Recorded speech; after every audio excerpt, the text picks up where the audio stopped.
Happy Saturday wherever you are watching us from on Gunjur Online. And this is a Saturday show, a special interview with a prominent young lady from Gunjur, the Gambia, who will be joining us later in the studio.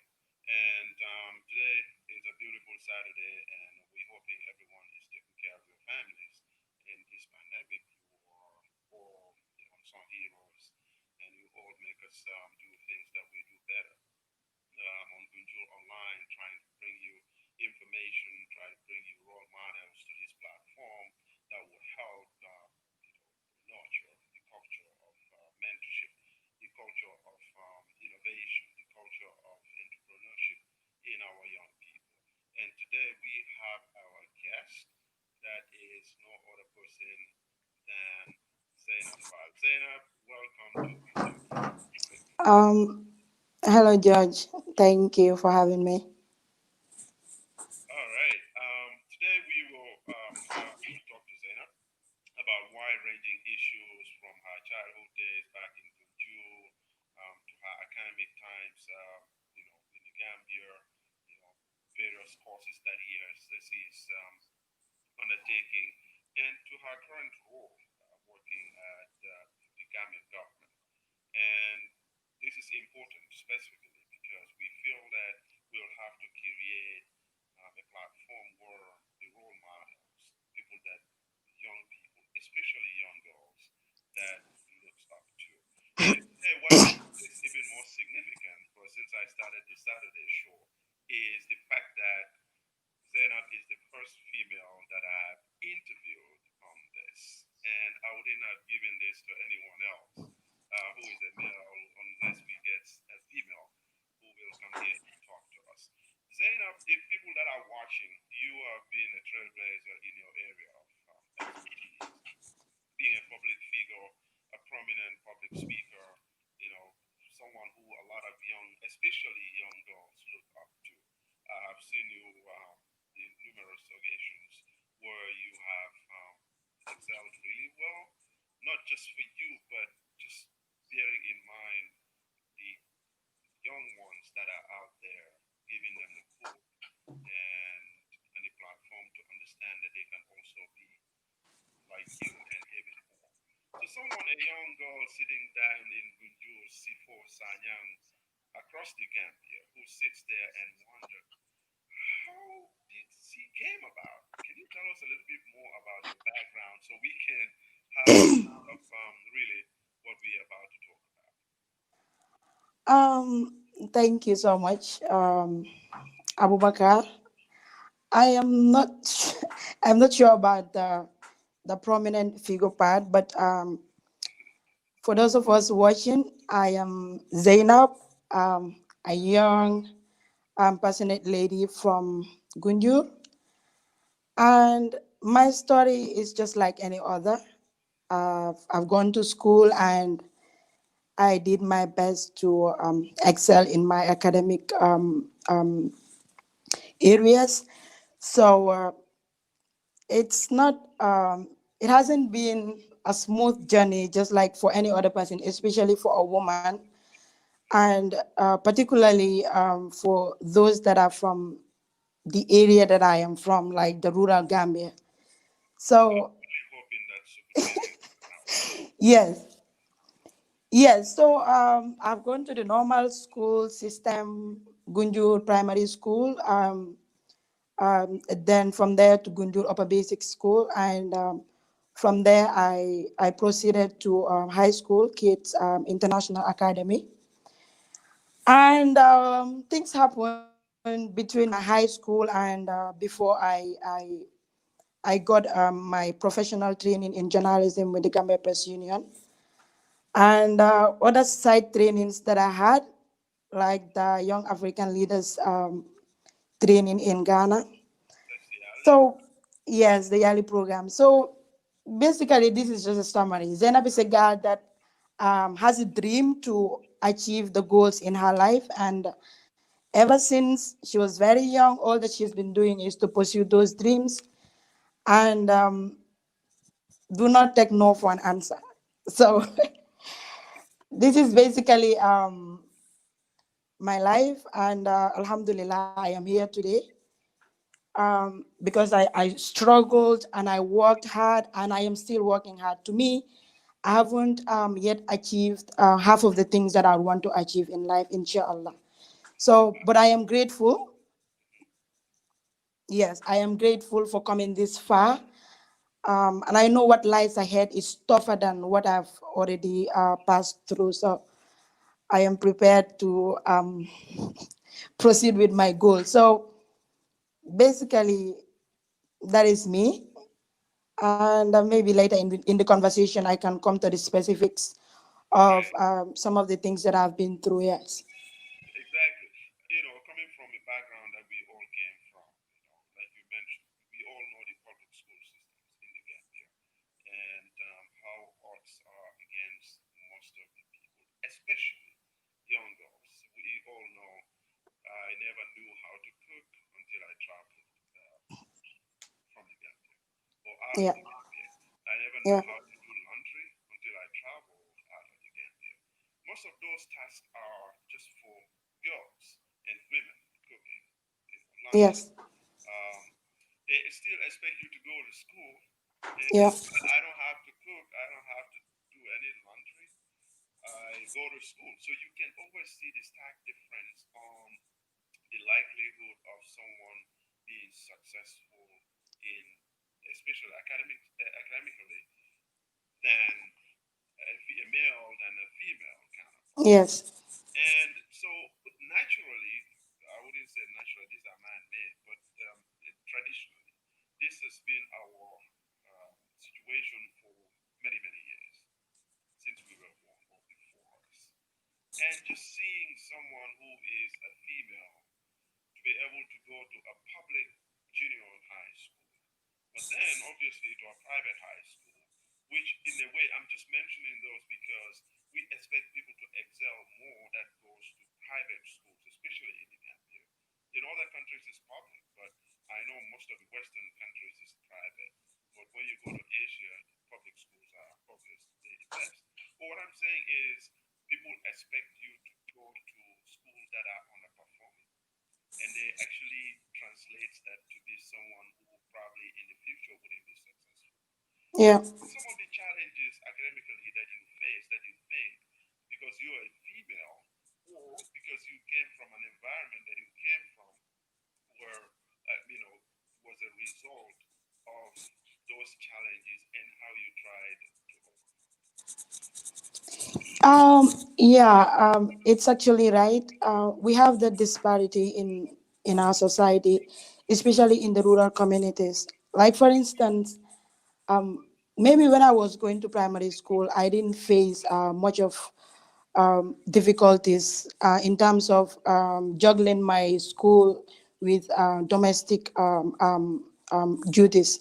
But going to junior school, I can remember like I had to wake up early in the morning to clean before I could take shower to go to school. Right, Whereas you have boys that will just maybe wake up, maybe just clean up and then head to school without having to do any domestic job. exactly. So I believe all these contribute to the performance of boys as compared to girls. So I can remember when I was at junior school, a lot of girls had to drop out of school. Right, You know, some of them were really very good, but because of instances like having to help maybe their parents at home at the farm, or maybe the mother goes to the farm and the dad, so you have to be the one to stay home and cook. And some of them will, even become very they will become very irregular at school, because what happens is it is only when their parents are less busy at home that they have the opportunity to go and then attend classes. So we've also seen instances that some will be forced to leave school to be sent on early marriage and all that.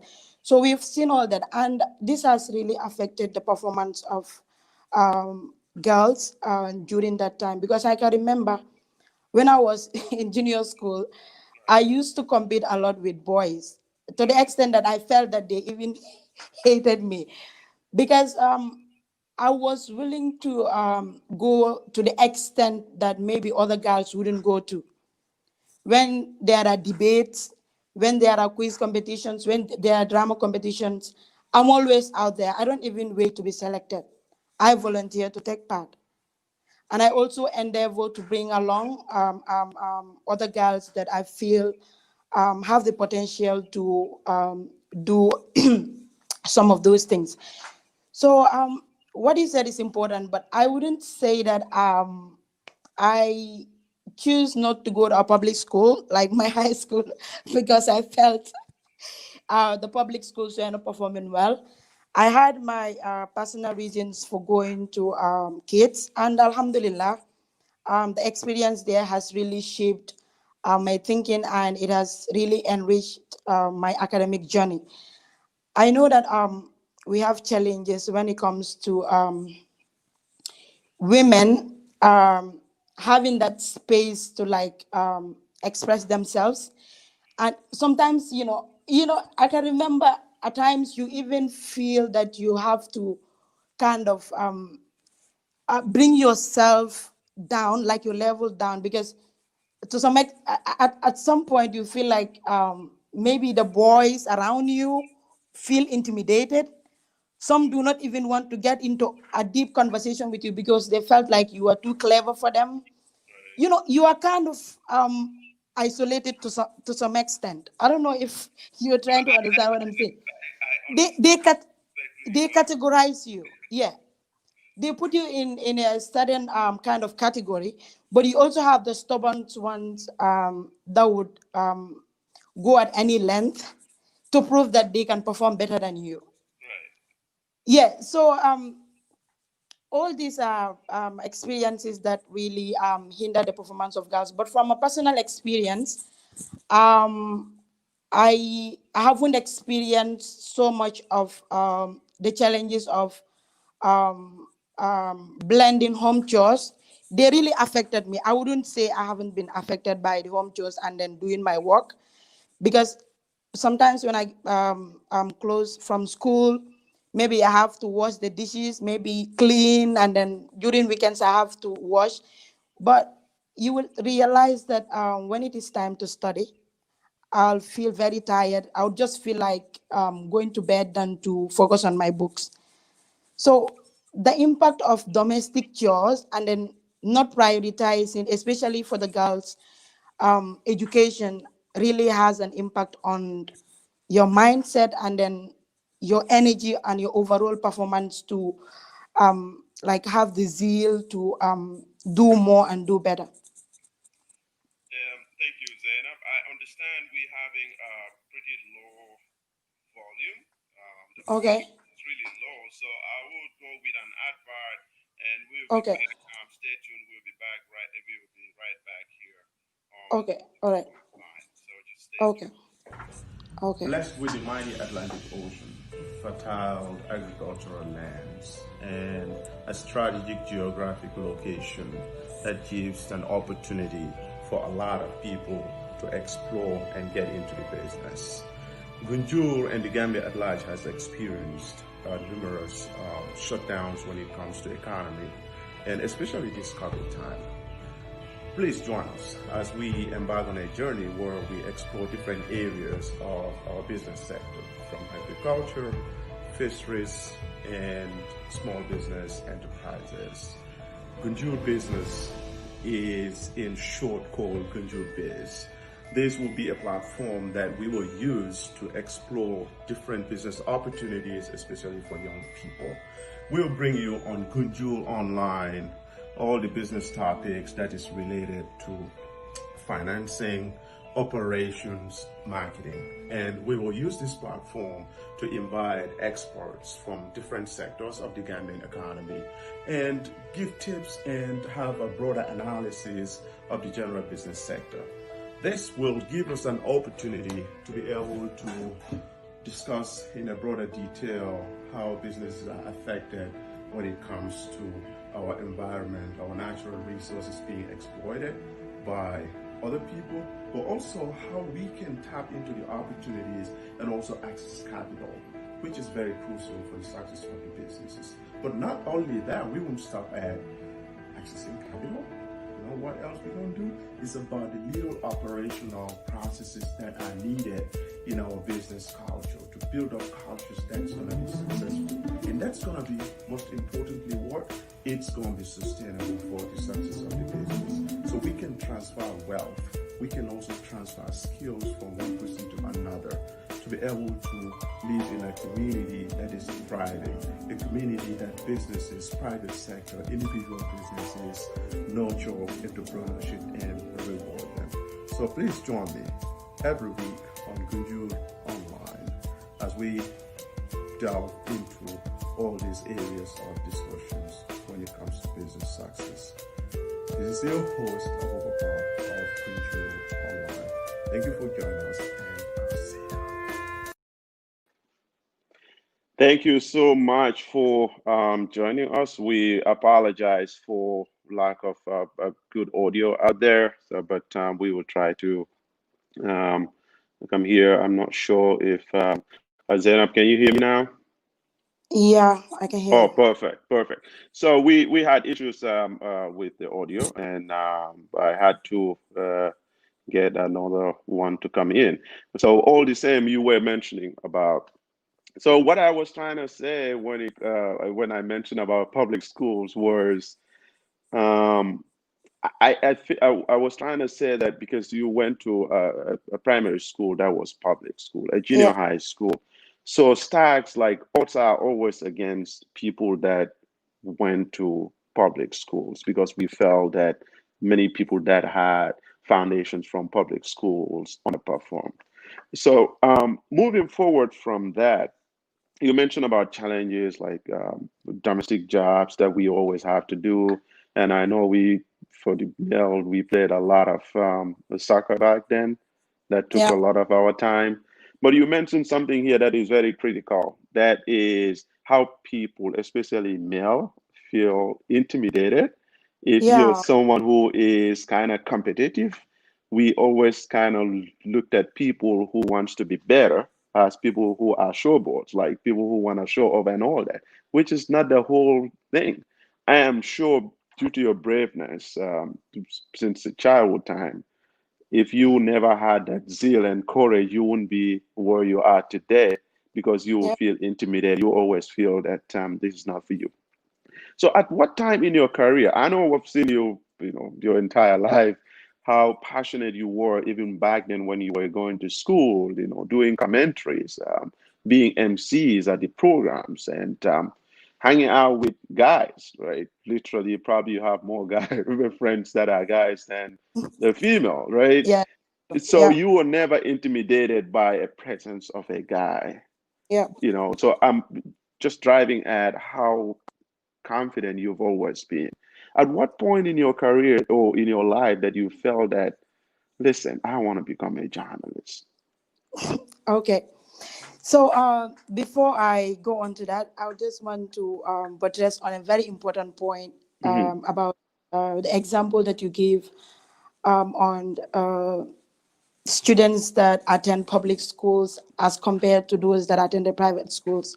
Right. So I can remember when I went to kids, Hmm. and the first day I introduced myself, like none of them knew where Gunjur was. Yeah, Are understand? you kidding I me? am telling, no, I am serious. They tell me which part of Gambia is Gunjur. You understand?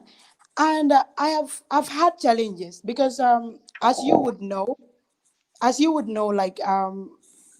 the public schools, especially our part of the country, I can Hmm. remember there were times that I had difficulty in expressing myself in a proper English. Hmm. You understand? I even had instances where some of them would have to like kind of mock my pronunciations and all that. Right. Yes, I had those moments, but there is a beautiful story there. Hmm. So all those things happen, and I mean, I embrace my difference. I embrace my how do I even describe The it? challenges probably I because those Yes, are things that always I sets you back yeah, because it can exactly. give you a mental torture kind of. Exactly. I embraced my challenges because I know that I have a vision and I am going to prove these people wrong. Mhm. So, you know, during my 3 years there, Alhamdulillah, on the day of my graduation, I went away with 8 out of the 9 prizes that were given. This is a Wow. girl from Gunjur. You Hmm. understand? Somebody that is from a community that almost all of them didn't know anything about. But I told them that, you know what?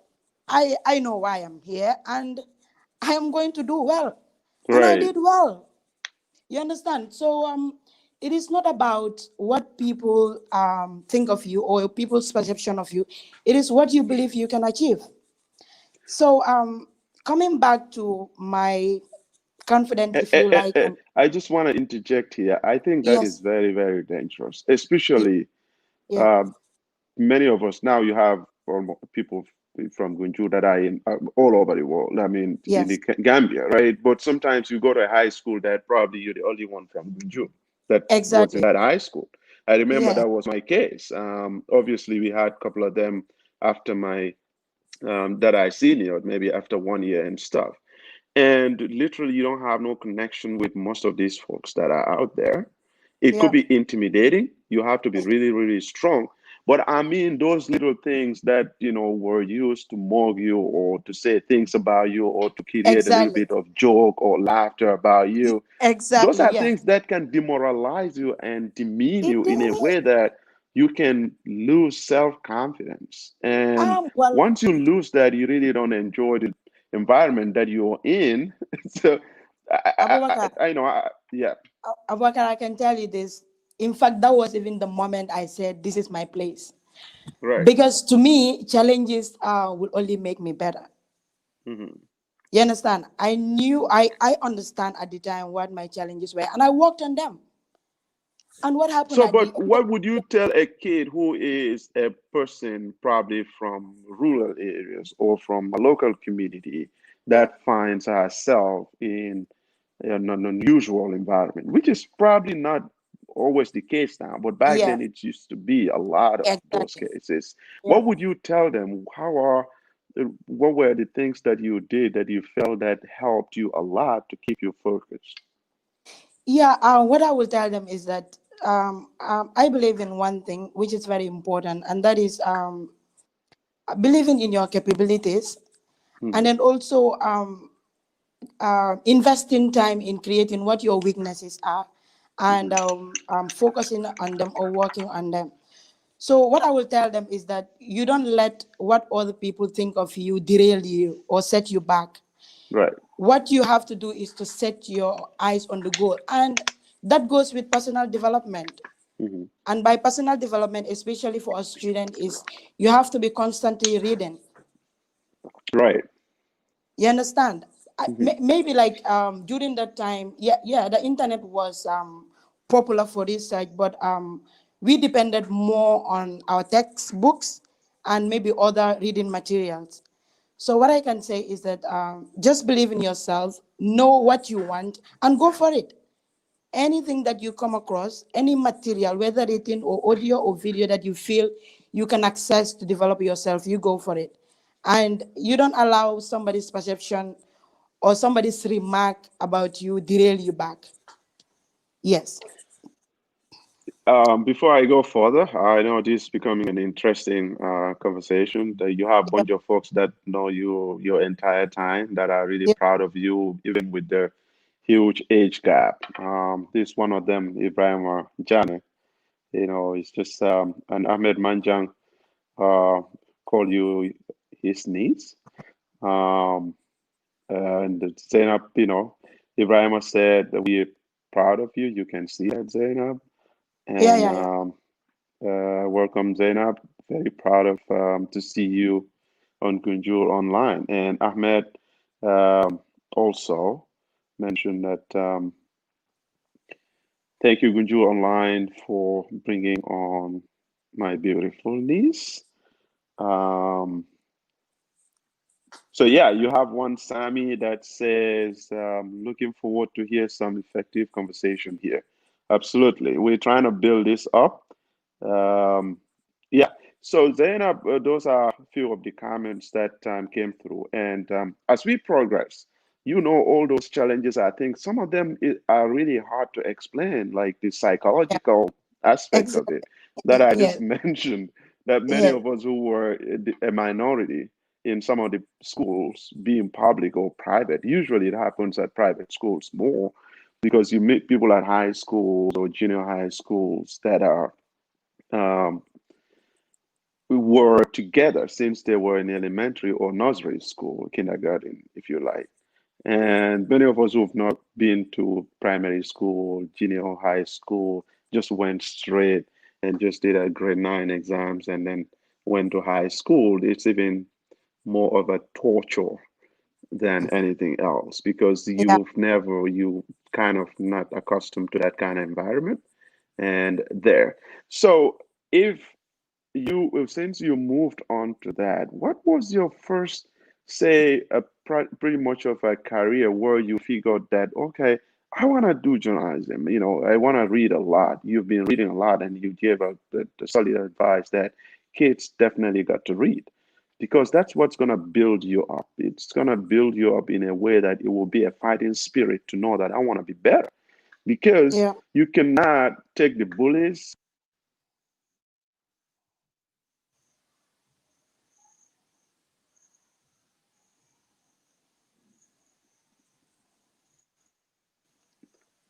Can you hear me, Zainab? Yes, yes, I can hear you. All right. I'm sorry. You cannot be bullied out of the classroom and then you underperform in exams, right? In Yeah, school. So your best tool to fight back will always be to read and read and read, like you mentioned about your accolades that you got during your time.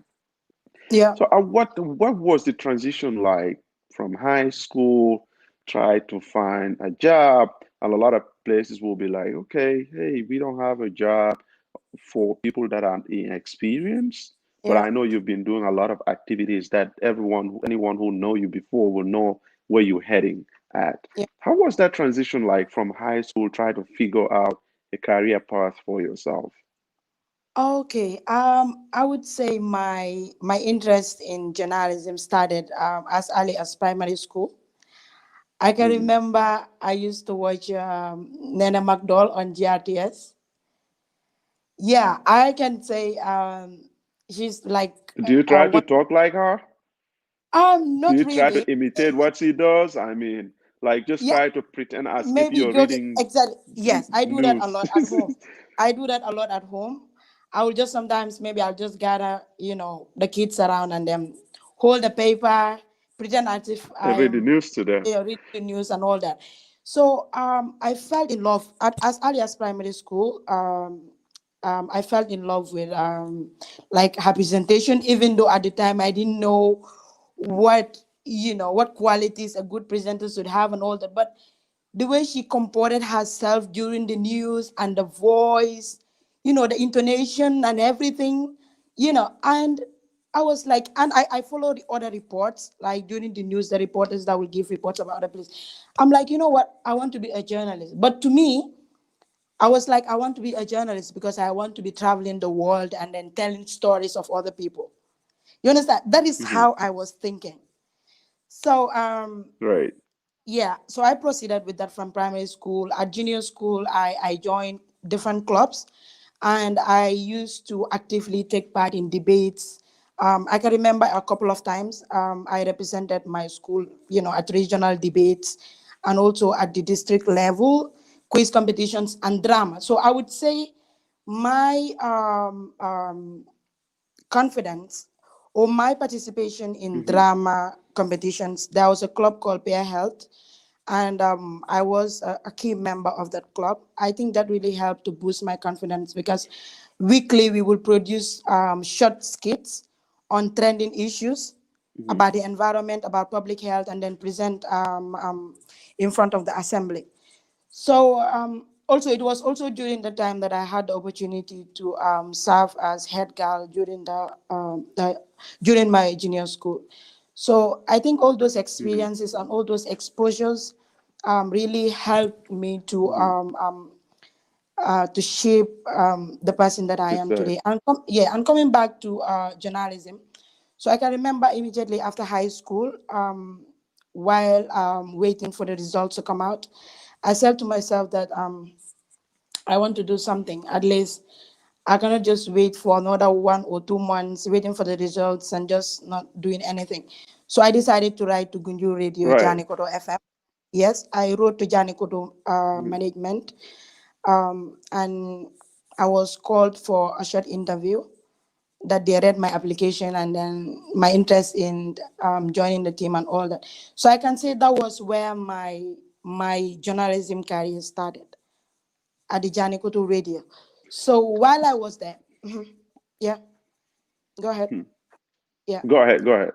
Yeah, so while I was there, I still wasn't satisfied with my progress, even though I learned a lot from my engagement with the community and the fact that I was introduced to broadcasting and all that. But I still wanted to have more exposure.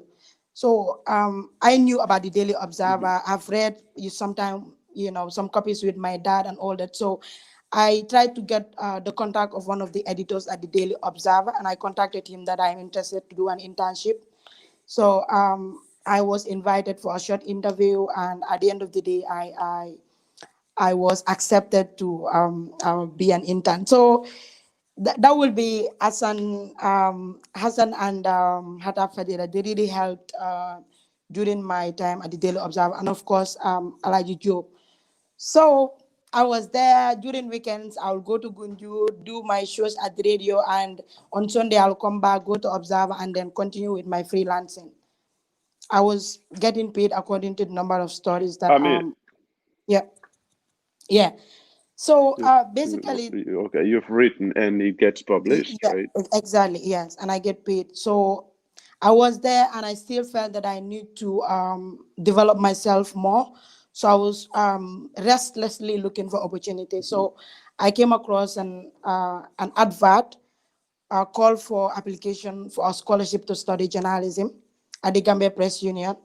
And then I said to myself, I'm going to give it a try.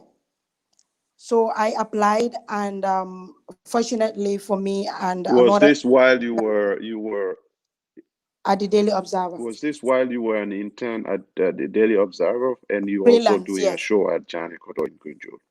exactly. So I got that opportunity, and together with another girl at the Daily Observer.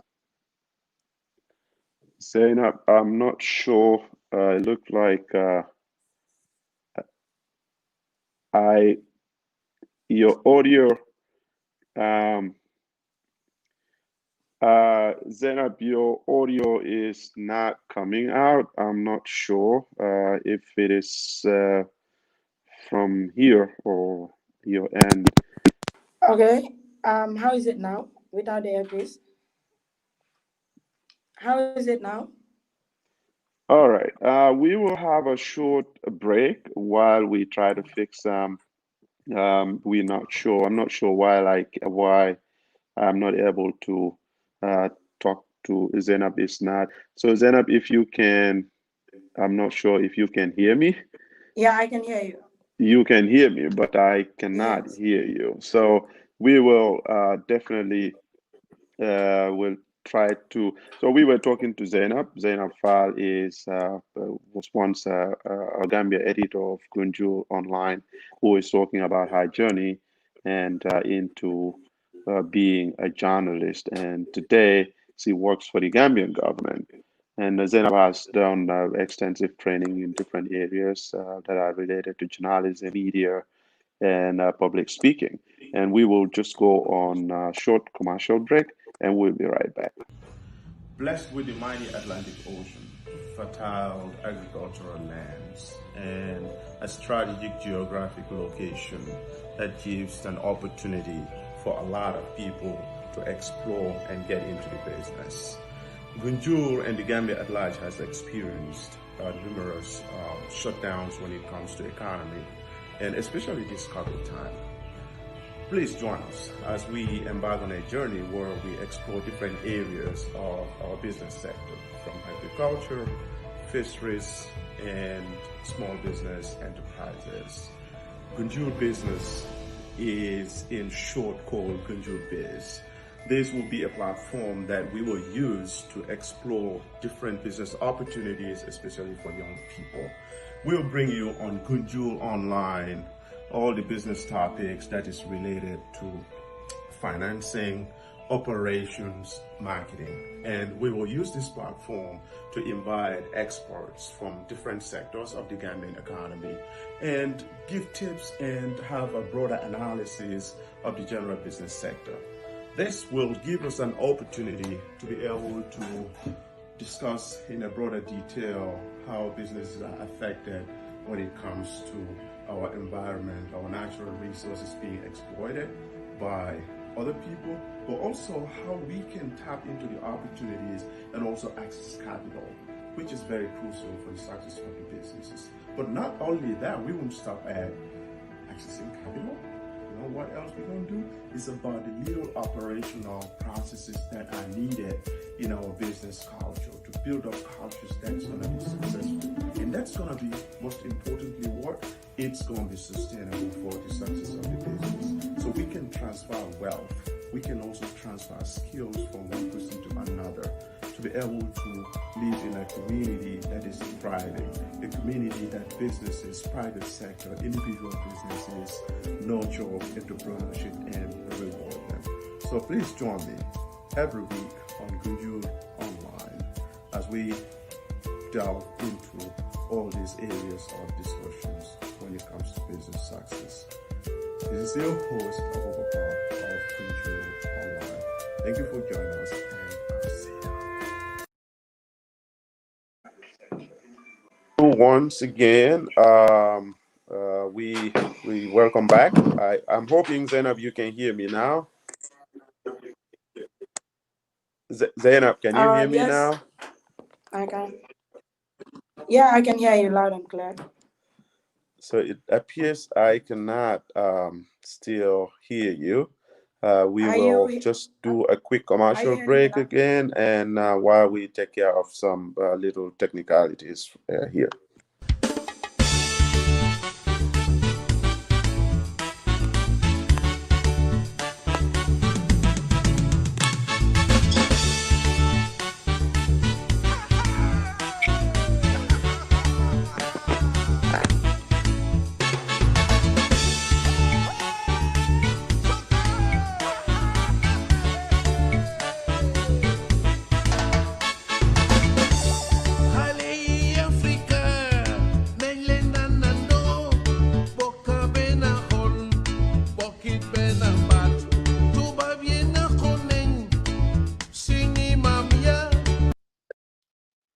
All right. Not sure if this one's gonna work out. We were talking about the journey that a young lady called Zainab Faal, a native of Gunjur, her journey through which she became a journalist and currently a prominent member of our community and the Gambia, and works for the office of the president. So Zainab, if you can hear me, I would just let you go ahead with my next question would be, we were talking about the challenges and everything that we all faced, and eventually you mentioned about applying to a course at Gambia Press Union, a journalism course over there. Can you tell our viewers how that journey was like? Yeah, like I was saying, it wasn't an easy journey. Yeah. Abubacarr, are you hearing me? Abubacarr?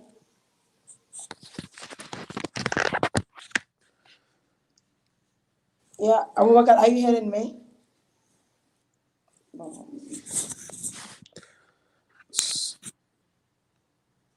So Zainab, I think I'll still go with this one more time.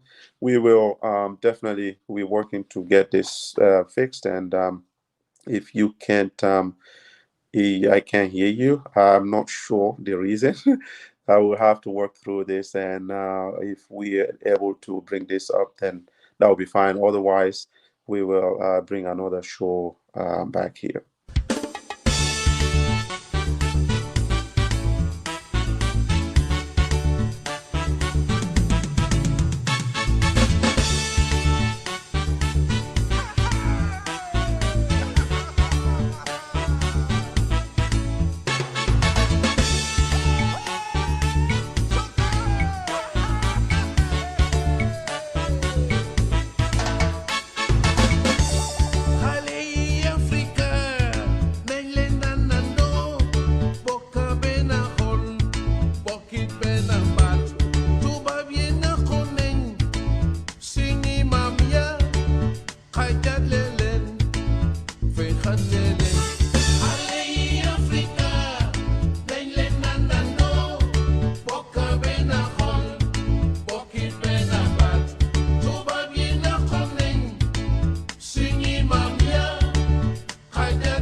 It appears we back again. I am hoping that we can.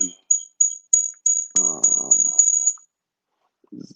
Zainab, can you speak now? Let me see if I can hear you. Zainab, can you hear Yeah, me? hello, All Abubacarr. right, perfect. That worked. Yes, I So can hear Zainab, you. we were talking, you Yes. were talking about you after high school, just were really relentless, wanted to figure out what you wanted to do and approach Anikodo and then the radio, which is the community radio. And um, uh, that was the first of its kind in Gunjur, bringing a show, especially someone at your age back in the day. And I knew how that brought so much joy to a lot of young people out there. And I think that also Yep. triggers in a lot of young girls being wanting to be like you. And then you never settle for less. You wrote to Observer, which was a prominent, if not the leading newspaper or the widely read newspaper in the Gambia. But then Yeah. you stopped at where you mentioned that where there was an application that came out, open application for attracting students that wanted to undertake a course in journalism came out, and you decided to apply to Yes. that. So what happened next? Yeah. Yeah, I did. It was a competitive process. I think out of the 100 applicants, Hmm. only 20 were selected. Right. Yeah, after a Because that process. was the first journalism So, thing of its kind in the Gambia. well, there was Not a really? pioneer training before. Yeah, there Okay. was one before out by the GPU, yes. But this was well before the School of Journalism was established at the university. Hmm. So it was the only available professional development program, you could say, Hmm.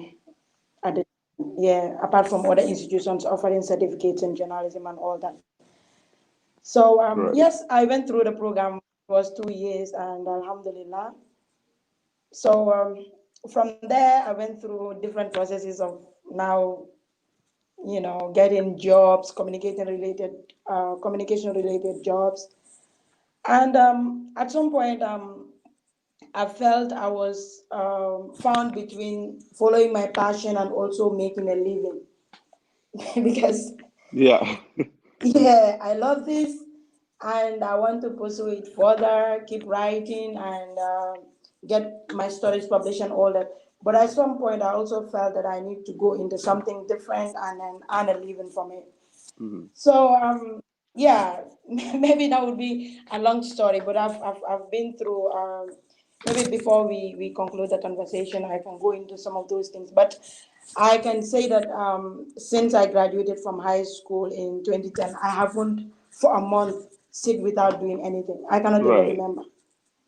So that's Always always been on been the a move. that's always been, I would Yeah, say, a norm, or I wouldn't say a tradition, that when we graduate from school or exams are over, before results comes back, there is bunch of holiday, right? People really don't want to do anything. They just sit there like, oh, we're waiting for the results. Results are not back.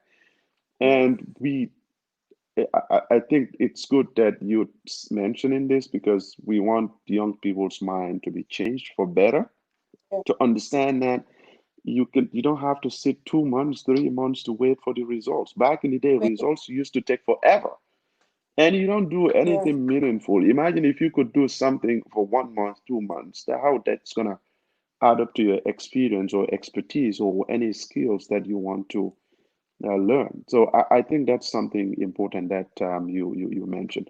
So after GPU, what happened? How was that course like? yeah. The course was quite intensive. We had lecturers from Denmark, Hmm. and we also had some senior Gambian journalists and other academics during our program. So it was really an intensive program, and I am really grateful that I had the opportunity. So it was through that process, like I said, after that I acquired a job with a real estate company, mostly dealing with marketing and communication. Hmm. So it was during that period that I also came across the opportunity for the YALI program in Ghana. Hmm. So I said to myself, why not? Let me give it a try. So I got the application and then I applied and I wrote my motivation and everything. And, I, you know, I felt everything that I wanted and everything that I wanted to be and the vision that I have was clearly stated in my application. So probably that was why I was given the opportunity. And I can tell you that it is one of the best experiences of my life. Being in the midst of other young people from other 9 West African countries Hmm. was really a life changing moment. So at Yali, did Yes. you have to build up a case plan? Because obviously these are things that are done to prepare young leaders that will go back into their various countries and impact other people's lives. what was it? What did you had to do Yes. any kind of a plan to say, okay, this is what I want to achieve when I go back to the Gambia? Can you hear me? Go back. Yeah, actually, yes. Yeah, yeah, I can hear you. I can hear you. Mhm. I can hear you. So my question Yeah, so the was like, six weeks if that I did spent, you, yeah, did you have any plan in place yeah, to say, okay, this is what I want to do when I go back? yes, I did. Actually, the 6 weeks program was very intensive. We Hmm. went through different types of training. You have the civic leadership, you Hmm. have the entrepreneurship and the management. So yes, after going through such an intensive training and also being inspired by the stories that other young people shared, when I came back, even before coming back, I had a project in mind because we were Hmm. all tasked to have a. When you go back to your country, what do you want to do?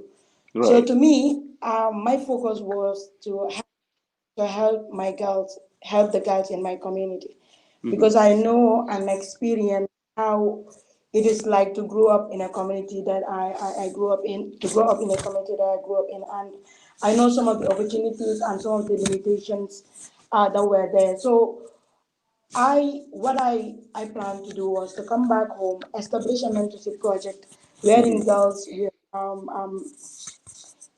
realize their full potential, Hmm. where they will have the confidence to fully participate in community activities, where they will have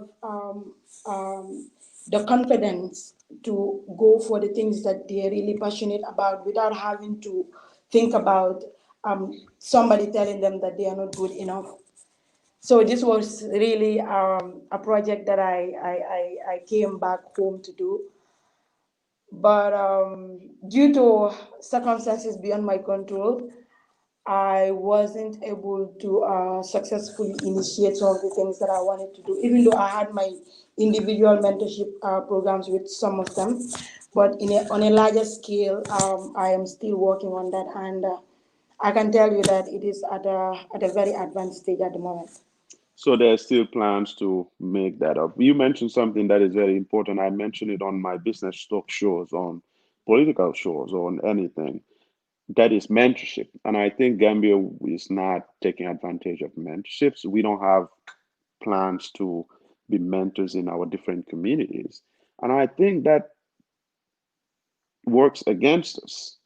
If I go through a path and Yeah, someone is following me, wanted to go through that path, most of the time, all that they see is the success part of it, right? She's now working, I- she yeah, drives a car, she has a nice house, or she dresses nice and all that. So they actually see that final product of you. Most of the time, they don't understand or fully understand the road that a lot of successful people take to be who they are today. And that brings in mentorship. So, in every aspect of life, I think is so crucial that I've seen this in Asia, right? If you're in the second year, a freshman year, and a sophomore year, you would have any class that is ahead of you, someone will be a mentor to the class next to them, and they build that up. And yeah, it's been 5 years now, but I still am in contact with my mentor who is from Malaysia. So across the world, you're able to share yeah, knowledge. You're able to, exchange, give them books. You're able to exchange ideas, to tell them about things. yeah, You give them confidence to come and talk to you when they're facing challenges. So it doesn't break them. exactly. And this is very, very important. That's I think our young girls really need. So someone who participates in your mentorship, what do you expect the person to come out with once the program is fully functional and up and running? Is this designed Okay, for just so girls or just for male and all that? I know it's not started yet on a uh, larger scale, you mentioned. Hmm. yeah, yeah, but my target is actually girls. due to the reasons that I gave, Yeah, we've all seen the disparity in our community, the disadvantage, when it comes to certain opportunities for girls. So basically, what I intend to do is, first of all, anyone that has to go through that mentorship will have to learn from my personal experience and from my personal mantra or belief. That is, before you could proceed with anything in your life, you first have to know yourself. And knowing yourself means realizing what you are capable of doing, like your strength. You know, I think we all have something in us that maybe due to fear, we are not able to share with the public, or we are not able to publicly express. So right. I want the girls to know that the world out there is wide enough to accommodate everyone. The Hmm. world out there is wide enough to accommodate anyone, and they can achieve anything that their mind is able to perceive. So it will mold them into persons or leaders or women that they want to be. First, their confidence will be built, and we will do that through different programs. And secondly, they will have a clear vision of what they really want to achieve in life. And then thirdly, they will have the understanding that failure or fear, like I read in some book, fear is just a compilation of negative thoughts that we create in our mind. Right. You understand? So Hmm. they have to play with the negative thought of saying, Zainab can do this. I don't think I am as intelligent as she is, and I cannot. We all have something special within us. So it Hmm. takes time, it takes help sometimes to enable you to see that power that you have. So basically, they will be able to have a voice in their communities, being able to express themselves, and then having a clear vision as to what they really want to do in life. And they also will understand that these are their rights. There are certain things that they will enjoy, or there are certain things that they should go after. It's not because they are privileged, or it's not because they are pitied as women for them to go for it, but they should see it as a fundamental right. They should see it as somebody that did something that they should, or things that they should take ownership of. And it will actually be a journey of self realization and self actualization, like Hmm. having a vision about life, and then knowing that being a woman or being a girl shouldn't be a limit to anything that you want to achieve in life. That's fascinating, and we can't wait to see you, Yes. doing this for our communities. Knowing your love for the community and other communities that you've served, uh, especially in your capacity as a volunteer, at a very, very young age. That you mentioned something which is fascinating, that you can do something, make money, but something that you love. I always said sports guys, the basketballers, the soccer players, is the best job because you're doing something that is fun, that you like, you get handsomely rewarded. So it goes to show that I love have passion for something. Most of the time, when you're choosing a career, let it not be a torture career. Let it not be something that you really have no passion for, or is your parent that wants you to become that person, but you have a passion for something, which is always a big challenge for that. So I definitely want to bring this up. And Tiami Bojang Sisoho is sending you a shout out, saying very articulate, proud of you. Thank you. And we have another one who's been following, Abdul Aziz Dabo. I'm not sure, Zainab, if you're able to see this. Um, Abdul Aziz yeah. Dabo was mentioning about a protective conversation. Um, DJ Gar of Okay. England also is saying, great show. And one Sami AK Flex, this Afro Optimist or Keba. He was once my classmate. I'm sure you can recall some of these ones. If not, when you go back to our comment boxes later after the show, you'll be able to um, do the recollection on this. That is Yeah. vital. And Sorry, go ahead. there is one important thing I want to mention before. Yes, Yeah. I said there is one important activity that I did for a couple of times. I can say, Hmm. you know, it is very important. Like because I have seen the impact on some of the girls that took part in the program. You know, there is this beauty pageant, but it Hmm. was just any ordinary beauty. It was the face of Jani Koto when I Right. was at the radio. I actually was going to Yeah. mention So that, this is but one program. Yeah, this is one program that I feel should have continued because I have seen the impact on some of the guys that I personally mentored. mhm, I helped them to write their platform for the pageant, some of the things that they're passionate about. And to tell you, some of those young girls now are leading community initiatives mhm, like Sireke Jane. I right. can remember when I was encouraging her to take part in the contest. She was kind of reluctant, but I told her, you know what, you can do this. So to me, such activities are really really important because Yeah. at first I know that the outcome would be good, but I didn't know the impact would have reached that level that it reached as far as building the confidence of those girls is concerned. So I think this is something that maybe some other people that are into things like that should look into. It really helps. Like some of those guys, you know, do not have problems expressing themselves now. Any platform that you put them on, they'll be able to freely talk. And I am glad they are doing well for themselves at the moment. So this is the best thing character about good people. They want to impact other people's life positively, and they derive their happiness Yeah, from that. Once they see those people are successful, and they went ahead to do greater things for themselves. And the impact of Janet Koto, Miss Janet Koto, I you is immeasurable. And I'm hoping that a bunch of things like that also followed suit, like the Pentagon one. I understand, but you can feel that, okay, these people had, is it an internship or something as part of the package with Janet Koto, and they were presenting shows and all that. So I think that's very, very important yeah, that we yeah, can mentor young people, yeah, but they yeah, can go ahead and do big things. yeah, Because if you can stand in front of five people, 10, 20, 50, you have to yeah, get out of that box of fear. You have to kill the fear in you. And that's always the breaking point. I remember the first time I stood in exactly. front of an Out of your assembly, I was comfort zone. shivering.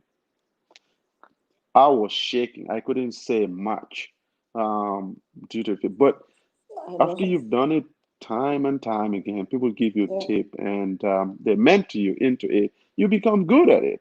So these are things that are really, really that I think, is one of the reasons exactly. we brought you up here.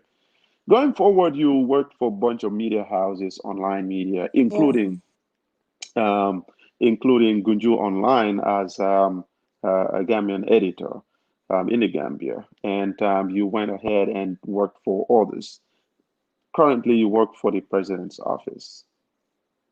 yeah, And how do you see yeah. the online media now?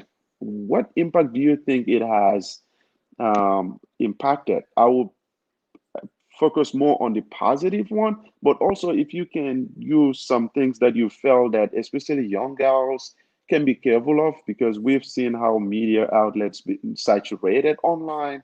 We've seen how our young people are addicted to their smartphones, TikToking, WhatsApping, Facebooking, and all those things. What do you think the role of it that played in building these young people up, in contrast with the damages it probably has caused to our young people, especially girls?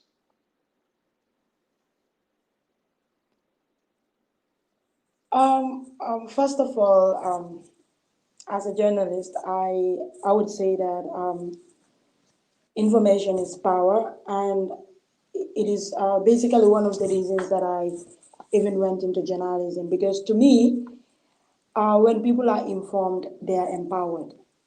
And yes, I have had different experiences with different media houses, and I am glad that I did because all this build up to shape the person that I am today.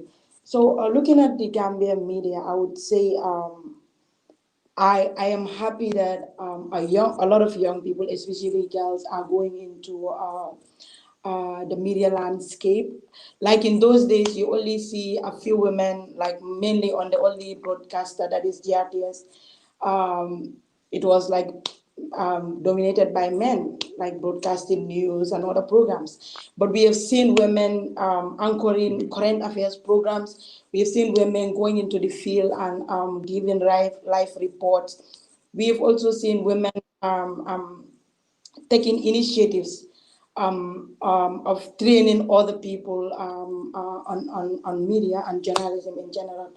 So basically, I would say the media landscape of the country is quite impressive.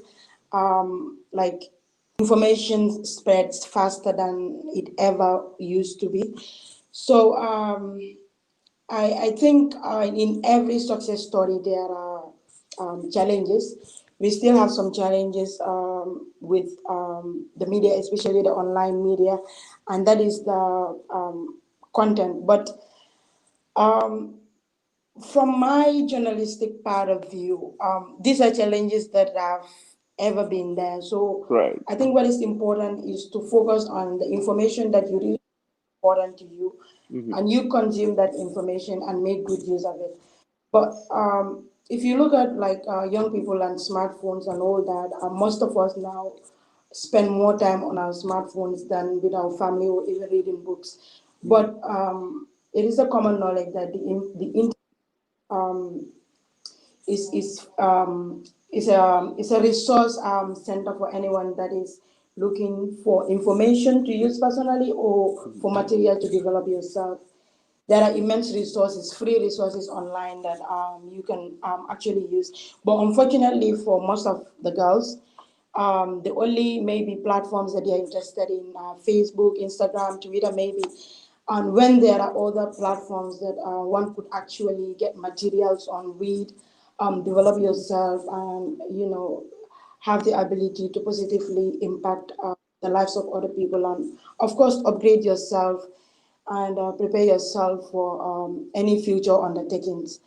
So basically, it is good. I am happy that we have a lot of media houses, and a lot of young people are coming on board, especially girls. So it is a good thing that we have. We have challenges, and but that is a personal discretion. Like we all come to the internet, or all come online, or for different reasons. So you just Hmm. look at information that you feel you need and use it, and the one that you think you don't need it, just let it go. So Great. I think basically that is it. I strongly believe in that. I Yeah. just think that media houses should be responsible enough to put more educative stuffs Yeah. out there.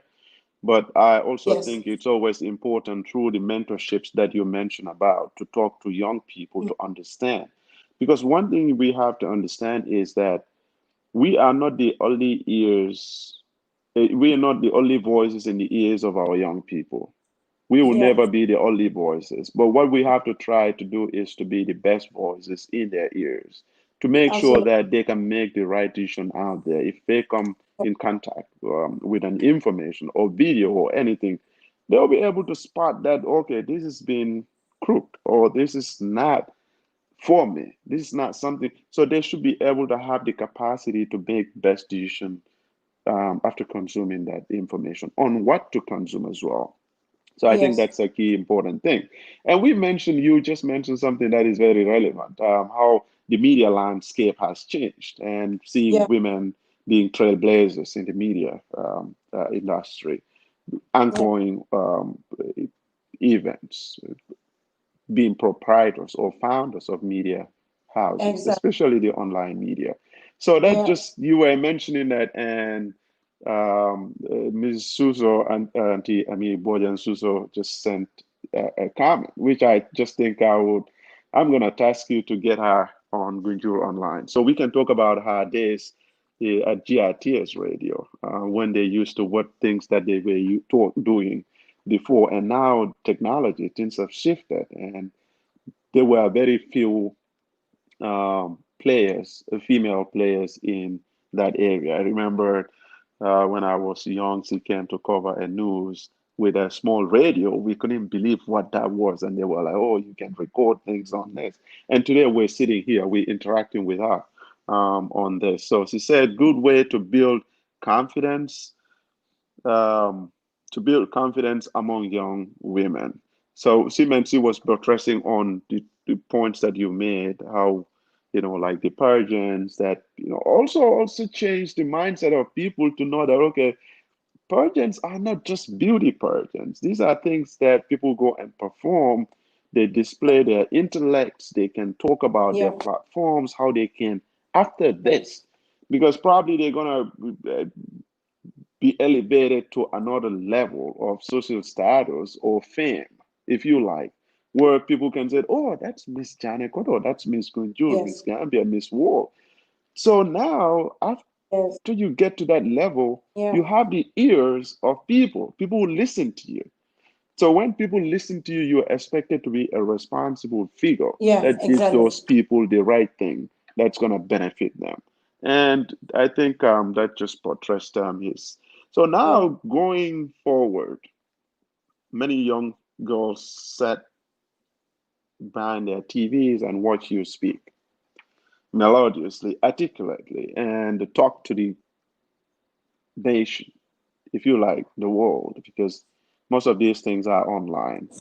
How did it came about? Your job at the State House, the overwhelming activities that the president does that you need to capture, you need to edit them, you need to go on in front of the cameras and just avail yourself to the criticisms to everything that comes about being on camera. And how was that like for you? As a young person, people will not expect you to be working at State House, right? But no, you were there and you're not a guy, you're a female. So how was that experience like,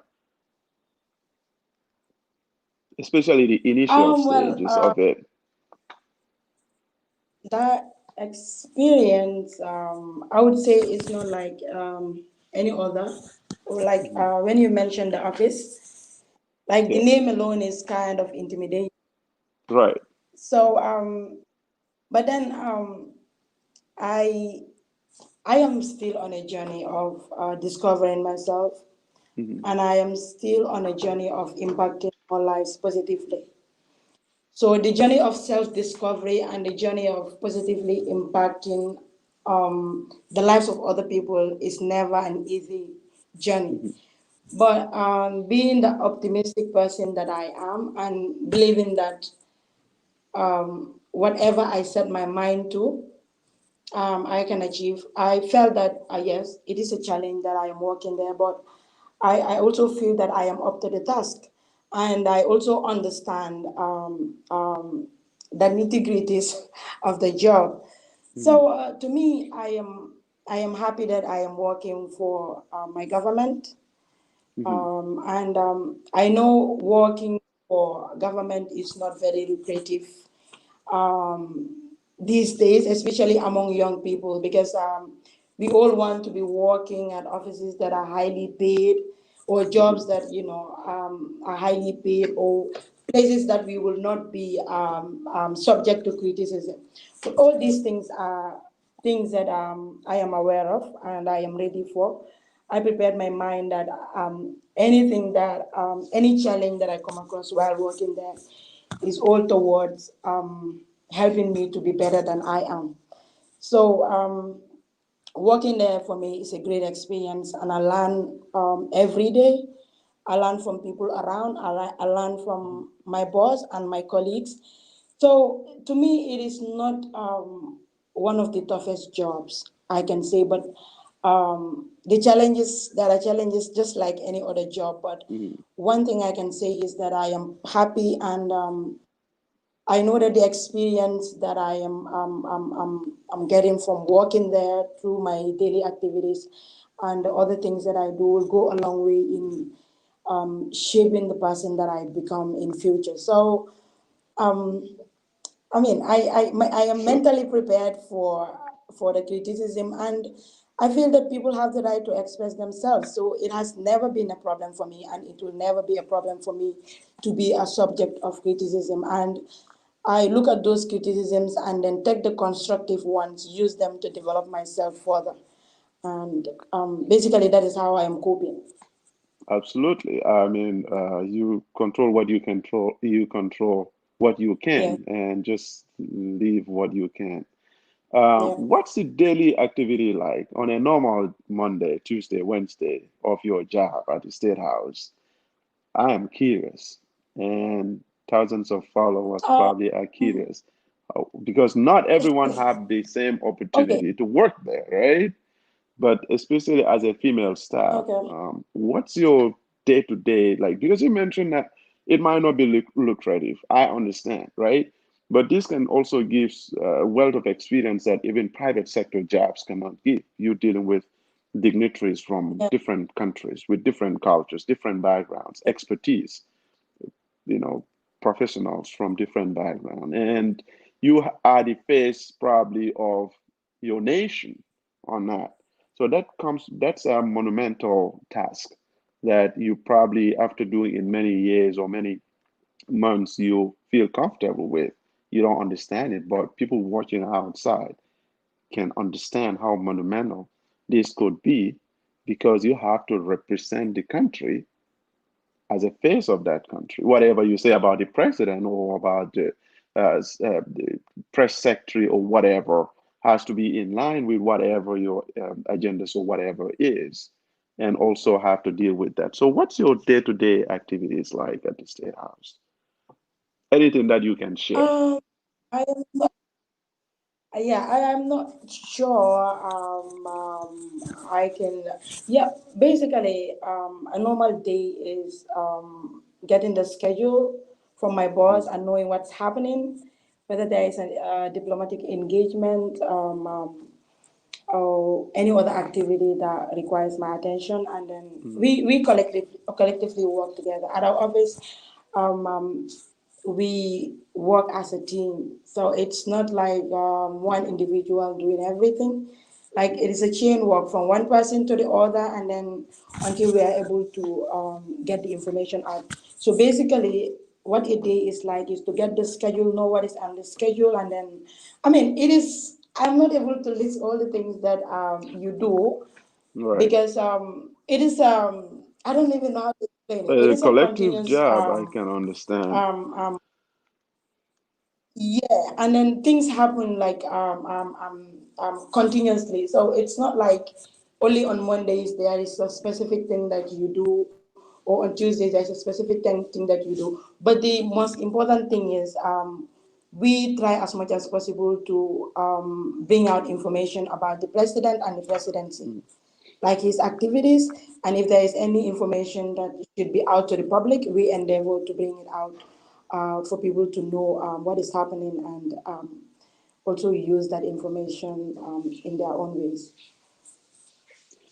Ambitious, energetic, articulate. Zainab Faal, your one and only Zainab Faal. Outside of work, what do you Yeah. do during your leisure? You know, you mentioned about reading, you mentioned about work, you mentioned about a bunch of things. Um, what's your human side, if you like? What do you like to do? Um, I mean, like on outside, a lazy Saturday, like today or tomorrow or Sunday, uh, or okay, I like outside of work, I spend time with my family mostly, and I I am always on the internet. I try as much as possible to develop myself in whichever way that I can.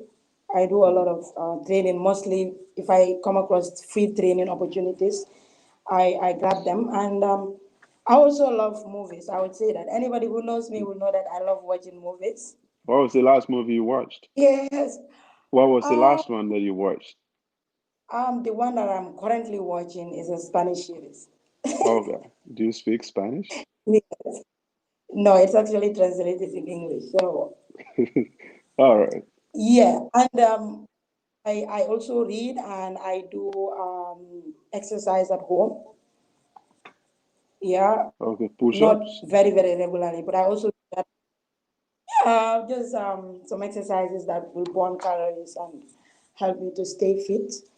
And I also spend time with my friends and read sometimes. So my out of work days are usually very boring, but these are some of the things that I do. All right, that's Zainab Fal right there. Zainab, our last question would be, um, any girl who is sitting there is doubting herself, and any girl who is sitting there who doesn't know what to do next, who doesn't know after high school what to do, or during breaks what to do, and after high school courses and everything to choose, who is uncertain about career selection, about life, about if they can be a minister or even a president, or they can be a CEO in a company. What message do you have for those girls out there? The message I have is like I've been saying, I will emphasize that. First of all, you have to believe in yourself. Know that there is nothing that is out of your reach. Like anything that you are able to think about, know that it is achievable. And we also have to do away with the negative thoughts that we create in our minds, making ourselves believe that I am too young to go in for this, or I am too old, or I am a female, I don't think I should go in for this. I think all these are thoughts that we ourselves create. So Mhm. our brain has the capacity for us to go and think and do anything that we want to do. So it is left to us to fill our minds with positive thinking and always look out for ways that you can improve yourself. Try to identify what your weaknesses are. You can look up to people. It is very healthy and it is very encouraging. But try to find your own voice. Try to find your own path. You can learn from people, but you don't work towards exactly like becoming them. Be your own self in your own way by doing things in a way that you are more comfortable. And one thing that I really want to emphasize, whether you are a young girl there or a middle-aged woman or a guy, we have to be comfortable in with our bodies. We have to be comfortable with the persons that we are. Appreciate yourself, love yourself. Anything that you feel you can give to some other person, start it with yourself because you need it more than that person that you are giving it to. And I feel that when we work on ourselves, when we invest time to improve on ourselves, when we cultivate that positive way of thinking, the light that comes out of us automatically shines, and other people are able to inspire and learn from our journey without having to say anything to them. So, the best thing any person can do is to work on yourself, appreciate yourself, know your weaknesses, and do away with negative thinking and then fear. Because I think most of the time, what sets our limitation is our fear of failure. And to Mhm. me, personally, I have failed on so many things. And I know failure will continue to happen in my life as I progress. But I use those failures to learn from. Because to me, failure is not to tell you, you know what, stop, you can't do this. But it is a way of Mhm. telling you, you can do this better. So we just have to have a positive way of thinking, believe in yourself, do not let anyone to think less of you, and that has to start from you. Do not think less of yourself. You are enough, you are capable, you are good, you are beautiful, and you can do it. So there is no limit to what any of us can achieve there. And like from high school, find something that you want to do, Mhm. but just find your passion, find your voice, and know that there's a lot out there that you can achieve. So I am on a personal journey. I Mhm. am on a journey, and like I said, I feel that what lies ahead is even tougher for me than what I have passed through, and each day is a learning point for me on how to improve myself better, how to impact the lives of other people better, and just how to be a positive and a better human being in general. So any other person out there can do that. Well, you're beautiful. You're able, cut away with negative thoughts. These are the words of Zainab, the one and only Zainab. Thank you so much for joining us on Gunjur Online today on your beautiful Saturday.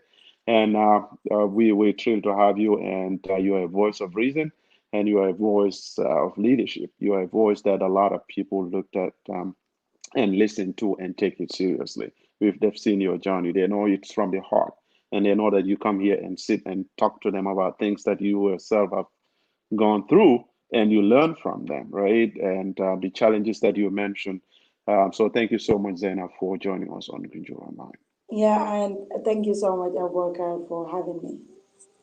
I'm All honored. right, you have a wonderful, wonderful Saturday. That was Zainab Faal. We talked about career journey, and now works for the president's office in the Gambia. So Zainab is a trailblazer, a girl of utmost substance and passion, energy. You can always feel it everywhere that you see her, and you can feel it right here. And thank you so much for joining us today on your weekly, a special interview with Zainab Faal of Gunjur. I want to say Gunjur. I don't want to say anywhere else. For joining us today, I'm your host, Abubacarr, on this beautiful Saturday. You have a great rest of your Saturday until we meet again next Saturday. Have a great weekend.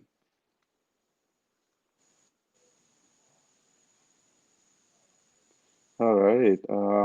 Zainab, thanks so much. And we definitely appreciate The you. Gambia may be the smallest country in Africa, but it will host the second largest gathering of world leaders in 2022. To successfully host the OIC summit and put the Gambia on the global stage, the government of the Gambia set up OIC Gambia to mobilize resources for the implementation of key development and infrastructure projects on a scale never seen before. 20 new roads will be constructed across the country, and the Bertel Harding Highway will be expanded into a dual carriage highway of 2 lanes on each side from the airport to Sting Corner. All people in the Gambia deserve clean water and a constant flow of electricity. Therefore, an entirely new water system will be constructed, including new transmission and distribution networks to meet the increasing demand. In order to provide a more reliable supply of electricity, the OIC Gambia project will replace and double the capacity of the NAWEC transformers and overhead electric cables.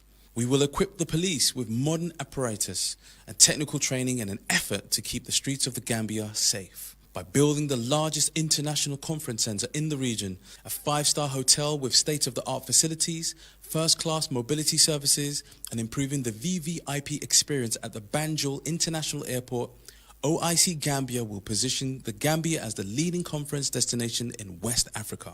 With our partners in the tourism sector, we will reinforce the preeminent position of our nation, the Smiling Coast, as a go-to destination. The OIC Gambia will create strategic partnerships that calls for the involvement of local talent and businesses as a matter of requirement. In short, OIC Gambia projects will create jobs, boost commerce, accelerate growth, improve the urban outlook and lifestyles of many families across the Gambia. So let's support the OIC Gambia as it prepares us for one of the biggest global events. OIC Gambia, building today for a better tomorrow.